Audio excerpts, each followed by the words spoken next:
Welcome back mga ka-TV. Ang video na tatalakayin natin ngayon ay ang chapter 24 ng Failure Frame, Became the Strongest and Annihilated Everything with Low-Level Spells. At kung bago ka lang sa channel ko ay huwag mahiyang mag-like, subscribe o follow at i-click ang notification bell para ma-notify ka sa susunod na video. Paalala, ang video na tatalakayin natin ngayon ay maaaring mag-iba mula sa ilalabas na anime. Hindi ko inaangkin ang mga drawing o anumang materyales na ipapakita. Ang layunin ko ay magpakita ng suporta at magbigay ng impormasyon tungkol dito. Ang lahat ng kredito ay nananatili sa mga orihinal na may-ari. Maraming salamat sa kwento. Nagtipon ang iba't ibang mga pinuno mula sa iba't ibang bansa upang talakayin ang banta ng miasma ng hari ng demonyo. Isang nakakasirang puwersa na nagpapahina sa lahat ng nilalang sa kanilang mundo, kahit na ang pinakamakapangyarihang mga bayani. Ipinaliwanag ni Diyos sa Vices na ang miasma na ito ay napakalaganap kaya naapektuhan nito ang lahat ng mga nilalang na isinilang sa kanilang mundo, kabilang na ang mga may dugong bayani na nagpapababa sa kanilang kapangyarihan. Gayunpaman, ang mga bayani mula sa ibang mundo ay hindi naapektuhan, kaya't mahalaga ang kanilang presensya upang labanan ang paparating na kasamaan. Ang bansa ng Alyon, na may kakayahang tawagin ang mga bayani mula sa ibang mundo, ang kailangang magpasan ng mabigat na responsibilidad na sanayin at kumbinsihin ang mga bayani upang lumaban. Kapalit ng inaasahang gantimpala. Tinalakay rin nila ang mga kamakailang pangyayari na nagdulot ng alarma. 5 makapangyarihang mandirigmang dragon ang napatay, at si Seras Ashrain, isang kilalang figura, ay nawala. Habang malabo nilang nararamdaman na hindi si Seras Ashrain ang may kagagawan, hindi pa rin sila tiyak kung sino ang tunay na salarin. May mga hinala na isang grupo ng mga mangkukulam na tinatawag na Shinto, na nag-aangkin na pinatay nila ang mga mandirigmang dragon gamit ang mga mahiwagang spell, ang maaaring nasa likod ng mga pagpatay na ito. Nagsimula na ang grupong ito na magpakalat ng mga chismis, na lalong nagpapagulo sa sitwasyon. Samantala, si Mimori, isang manlalakbay na kasama ang kanyang alagang slime na si Pigimaru, ay pumasok sa kabisera ng Urza. Habang dumarating sila, inutusan ni Mimori si Pigimaru na magtago dahil bawal ang mga halimaw sa loob ng lungsod.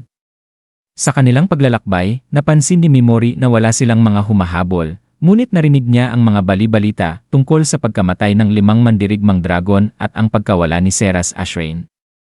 Maaaring nakahina ng maluwag ang Urza, na itinuturing na mas mahina kumpara sa mga karatig bansa nito dahil sa pagkawala ng mga malalakas na kabalyero mula sa mga nasabing rehiyon.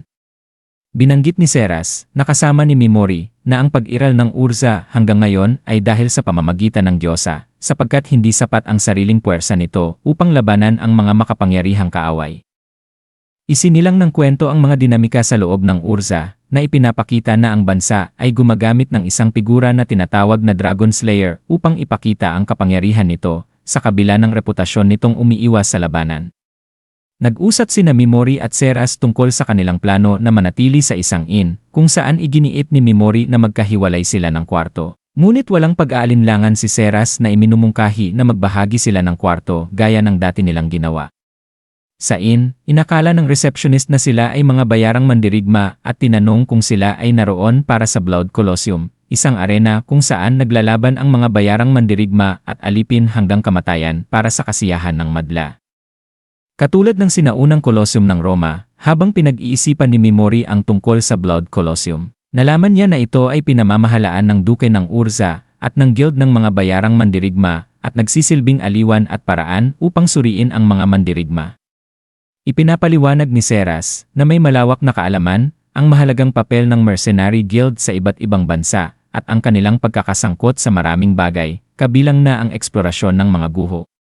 Ipinahayag ni Mimori ang kanyang interes na siya satin ang isang mahiwagang itim na itlog na kanilang natagpuan sa mga guho, bagaman ang pag-akses sa pampublikong aklatan sa kabisera ay mangangailangan ng permiso.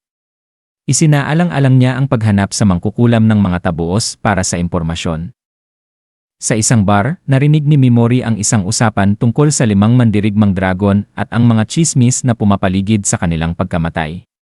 Pinaniniwalaang ang mga mangkukulam ng Ashinto, na sumasamba sa Diyos ng mga sumpa, ay inaangkin ang responsibilidad sa mga pagpatay, gamit ang pagkakataon upang itaguyod ang kanilang mga magic spell. Iminungkahi ni Mimori na maaaring makatulong ang mga chismis na ito upang maitago ang katotohanan, na bibigyan siya ng sapat na oras. Bigla na lamang pumasok ang mga miyembro ng Ashinto sa bar, na ipinagyayabang ang kanilang mga nagawa at humihiling ng atensyon. Habang nagpapatuloy ang usapan, lumipat ang usapan sa isang makapangyarihang figura na kilala bilang Blood Champion, na sinasabing may alam sa lokasyon ng mangkukulam ng mga tabuos, isang dark elf na naninirahan sa Golden Demon Zone. Interesado si Mimori at nagpasya na ang pakikipagkita sa Blood Champion ay maaaring magbigay ng mahalagang impormasyon para sa kanilang misyon. Nang matapos ang eksena, nalaman ni Mimori na si Eve Speed, ang Blood Champion, ay kakapasok lamang sa bar na nagbibigay sa kanya ng magandang pagkakataon upang makuha ang kaalamang kanyang hinahanap. At diyan nagtatapos ang chapter 24 ng Failure Frame. Muli kung bago ka lang sa channel ko ay huwag kalimutan mag-like, subscribe o follow para masali ka sa notification squad. Maraming salamat.